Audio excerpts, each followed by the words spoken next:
নমস্কার, আমি সুজিত মুখার্জি, একজন তৃণমূল কংগ্রেসের বিগত ব্লক প্রেসিডেন্ট। আজকে দিনে দাঁড়িয়ে বিধায়ক নরেন্দ্র চক্রবর্তী যে বিবৃতি দিচ্ছেন যে আজকে 275 পাণ্ডবস্ব বিধানসভায় দেখি কাউন্টিংয়ে কারচুপি হয়েছে। আমি একটা কথা পরিষ্কার বলতে পারি, সেখানে কেন্দ্রীয় বাহিনী ছিল, রাজ্য পুলিশ ছিল। আমি পরিষ্কার ভাষায় বলতে পারি কোনো কারচুপি হয়নি। আজকের দিনে দাঁড়িয়ে নরেন্দ্র চক্রবর্তী হেরে যাওয়ার পর এটা মানুষকে ভুল বোঝাচ্ছে। আপনারা জানেন আমি 2023 অব্দি ব্লক সভাপতি ছিলাম। এই নরেন্দ্র চক্রবর্তী আমাকে ব্লক সভাপতিকে হাঁটিয়ে শতদ্বীপ ঘটককে করেছে। আমি তাকেও স্বাগত জানিয়েছিলাম।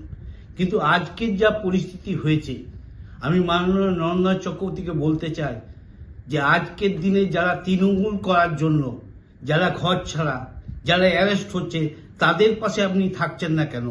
তাদেরকে পাশে দাঁড়াচ্ছেন না কেন? আপনি নিজেকে বাঁচানোর জন্য আজকে বিভিন্ন জায়গায় যাচ্ছেন। আমি সেই জায়গায় বলতে পারি আজকে মানুষকে বিভ্রান্ত করে, মানুষকে এমনভাবে বুঝিয়ে বলতে চাইছেন যে আজকে যে ভোটে কারচুপি হয়েছে। আমি একটা কথা, আমি পাণ্ডবস্ব বিধানসভায় সমস্ত মানুষকে বলতে পারি যে কাউন্টিংয়ে কোনো কারচুপি হয়নি।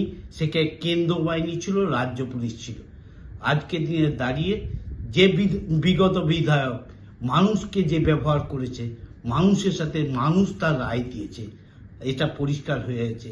এবং বলতে পারি যে আজকে যে আমাদের পাণ্ডবস্ব বিধানসভায় দুর্গাপুর ফরিদপুর ব্লকে 6টা গ্রাম পঞ্চায়েত আছে, 6টা গ্রাম পঞ্চায়েত সঠিকভাবে চলছে, সঠিক কাজ করছে, কোনো বাধা বিভক্ত নয় বিজেপির তরফ থেকে। বিজেপির কোনো নেতা নেত্রী যে ওই পঞ্চায়েত অফিসে যে ঝামেলা করেনি, পঞ্চায়েত অফিস বন্ধ করে দাও এটাও বলেনি। কিন্তু আজকে আমি নরেন্দ্রবাবুকে বলি যে আজকের দিনে যারা ঘর ছাড়া আছে, যারা অ্যারেস্ট আছে, তাদের পাশে না দাঁড়িয়ে আপনি সোশ্যাল মিডিয়ায় এই প্রচারটা করে যারা অরিজিনাল তৃণমূল কংগ্রেস করছেন তাদেরকে বিব্রত ফেলছেন, তাদেরকে অশান্তির মধ্যে ফেলে দিচ্ছেন। আপনাকে বলছি দয়া করে আর এই করবেন না। বিগত 5 বছর যা করেছেন, আর মানুষকে অশান্তি দেন না। আমরা তৃণমূল কংগ্রেসের কর্মী হিসাবে আমরা সঠিক থাকব এবং বিজেপির কর্মীরা যারা নেতৃত্ব আছে, বিজেপির বিধায়ক আছে, আমাদের সমস্ত মানুষকে সাহায্য করছে। কাউকে বলেনি বাড়ি থাকতে দেব না, কাউকে বলেনি ঘর ছাড়া হতে দেব না। আজকে মানুষ বুঝতে পারছে। তাই আপনাকে বলি আপনি একটু শান্ত থাকুন।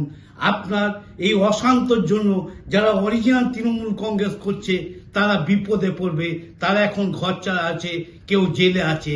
তাদের বিপদ দেখিয়ে আপনি সোশ্যাল মিডিয়ায় প্লিজ আর বিব্রত করে আর ভাষণ দেন না। এটাই আপনার শেষ করুন। এই জায়গায় দাঁড়িয়ে আমি তো বিগত 3 বছর ধরে এই যন্ত্রণা ভোগ করছি। আজকে মানুষকে যারা তৃণমূল কংগ্রেসের অরিজিনাল কর্মী তারা ঘরে থাকতে পারছে না, কেউ জেলে থাকছে। সেটা আপনার জন্য, আপনার কাজ করার জন্য, আপনার অপকর্মের জন্য আজকে মানুষ জবাব দিয়েছে। সেই প্রতিদান আজকের দিনে সোশ্যাল মিডিয়ায় বলে এইটা মানুষকে বিভ্রান্ত করবেন না। নমস্কার, ধন্যবাদ।